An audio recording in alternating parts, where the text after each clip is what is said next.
What's up mga kapuso? This is Coach June, isa ako sa mga star choreographers ng Stars on the Floor. Stars on the Floor! Sa challenge na to, ang napunta sa akin ay si Thea and Joshua with Earth Element at i-prepare namin siya sa style na dance hall. For this episode, medyo nag-struggle lang kami kasi yung katawan ni Thea nagre-recover pa lang sa recent na injury niya sa preparation, sa rehearsals nila last week.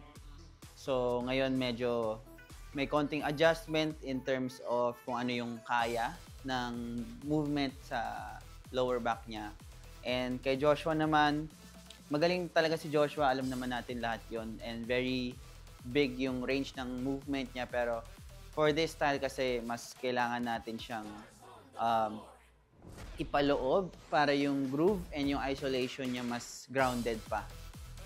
So medyo konting challenge lang naman siya kasi kailangan na talaga yung posture nila andun pa rin the whole time. And medyo konting naging challenge siya for Joshua na laging sanay na malaki yung movement.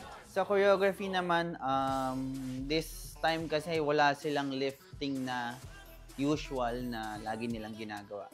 Ang nangyari dito, meron sana kasing gusto kong parts na i-highlight sila individually na merong kakaibang gagawin yung isa na susupport lang yung isa, hindi siya totally as in lift talaga.